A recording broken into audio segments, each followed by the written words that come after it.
It must be quite hard being a professional wrestler. Not only do you put your body through stupid amounts of pain and risk your life constantly, you also have to get over doing it.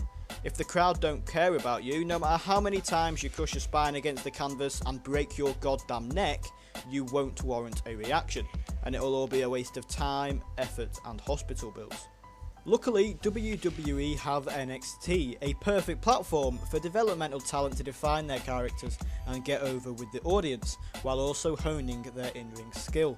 However, there are some talents on the WWE roster who were never exposed to NXT, and some who were moved to the main roster too early in their development.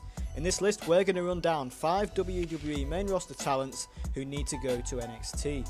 Any member of Raw or SmackDown is eligible, no matter whether they've been in NXT previously or not, and we're also not treating the move to NXT as a demotion, merely an alternative. I'm Liam from WrestleVision, and let's take a look at 5 WWE main roster stars who need to move to NXT through the eyes of the fans. Number 5, The Ascension. On Monday, July 2nd, 2018, The Ascension won their first match since February of 2016. That's almost 2.5 years. And that is crazy given their dominant run in NXT back in 2013 and 2014. They are the longest reigning NXT Tag Team Champions in history, with a reign lasting 1 day under a full year, or 21 days under a full year if you go by the tape delay dates. Regardless, there's a clear disparity there between how they fared on NXT and on the main roster, and the question is why? Well, basically, in their second week on the main roster, The Ascension basically admitted they were rip-offs of the Road Warriors and Demolition. It was downhill from there. It wasn't long before they were being laid out by a bunch of middle-aged, possibly even considered old men, and the word buried that gets thrown around so much these days was well and truly appropriate. About a month later, they were losing to the primetime players and were regulars on Superstars and Main Event. They saw a mini resurgence of sorts in 2017 as part of Breezango's fantastic Fashion Files skits, but only in terms of being comedy relief, which isn't always a bad thing, but when you look at what they once were on NXT, it's definitely a bad thing. What the men formerly known as Conor O'Brien and Rick Victor need is to fully go back to their early NXT days. Less shouty, scary Legion of Doom cosplayers, more just cool. If they were to once again become the dominant force they once were, the Ascension could well and truly rise. Number 4, Sin Cara. I feel sorry for Sin Cara. The poor bloke's career has been hindered by the incompetence of another man, who couldn't even be bothered to learn the language, let alone the wrestling style needed for WWE. Caristico was soon gone, so instead of ditching the Sin Cara character completely, they just stuck another Mexican under the mask and hoped no one noticed. There's a simple solution to this though: take him out the mask and re-baptise him as Unico. Now, I'm recording this before Extreme Rules, so I don't know what's happened in regards to his match against Andrade Almas, but I've been saying for months that it would be great if Almas unmasked Cara, revealed Unico, and the latter became a henchman, as Zelina Vega laid the groundwork for a Latin American stable. But for the purpose of this list, we'll just send him to NXT, and he can be unmasked by Kona Reeves or someone.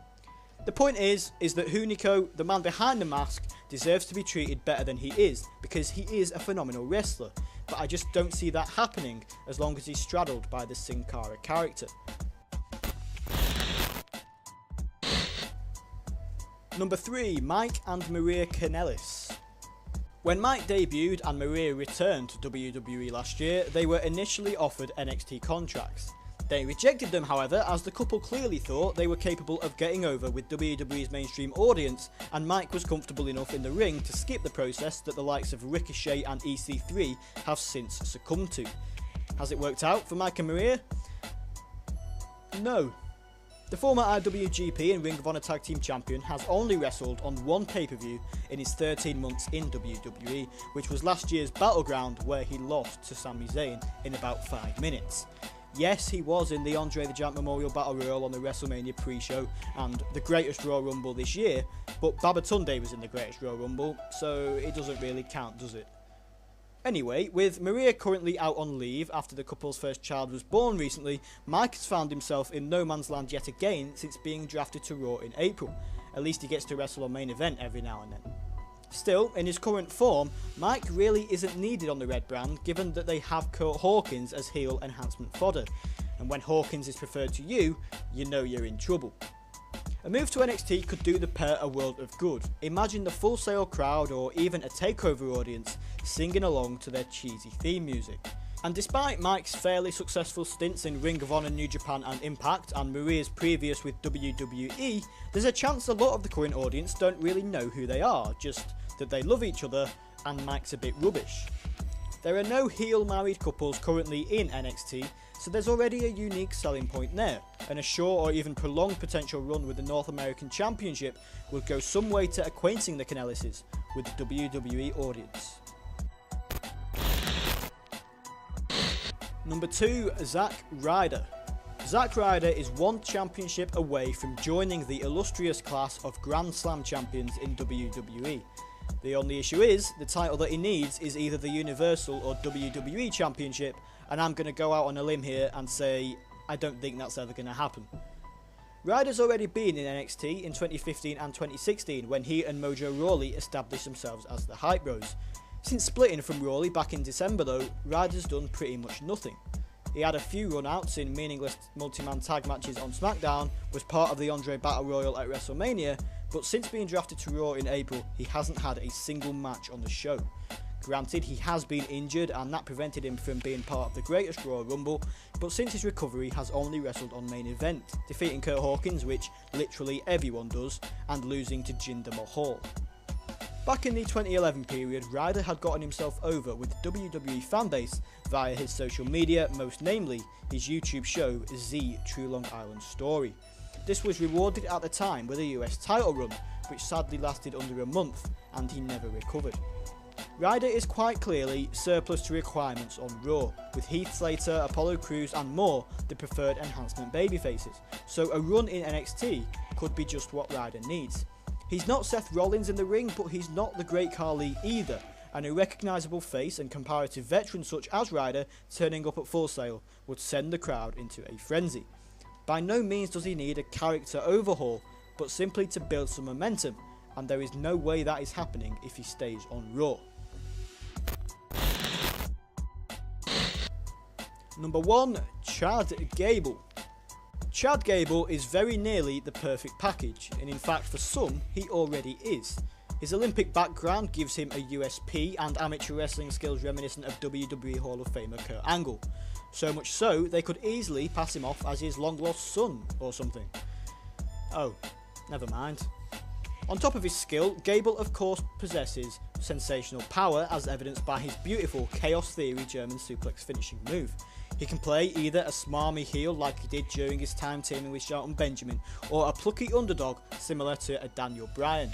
The issue for Gable is he's never been a single star, and every time that's been tried, it hasn't worked out.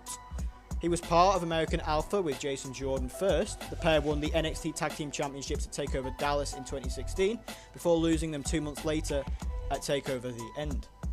On August 2nd of that year, Gable and Jordan made their main roster debut on SmackDown, defeating the Vaudevillains, and won the SmackDown Tag Team titles in December. They held the straps until March of 2017, when they dropped them to the Usos. After months of not really doing much, they were disbanded when Jordan was revealed as Kurt Angle's son, and thus drafted to Raw in July last year. This gave both men the opportunity at a singles run. For Gable, it started relatively well with decent matches against AJ Styles and Rusev, but it just petered out. It wasn't long before he was paired with a returning Shelton Benjamin, and after a few decent months, they challenged for the SmackDown Tag Team titles in early 2018. They weren't successful, and again, it just petered out. Gable was shifted to Raw in April's Superstar Shake-Up in seemingly another attempt to kickstart his singles career, but he's done nothing other than losing to Jinder Mahal.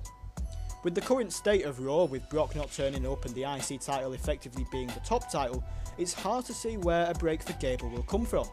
The solution? Move him to NXT. Give him some much needed screen time to establish a character, and not to mention putting on classic matches with the likes of Ricochet, Johnny Gargano, Adam Cole and more. A move to NXT is exactly what Chad Gable needs to kickstart his WWE career. And that wraps up our 10 main roster WWE talents who need to move to NXT.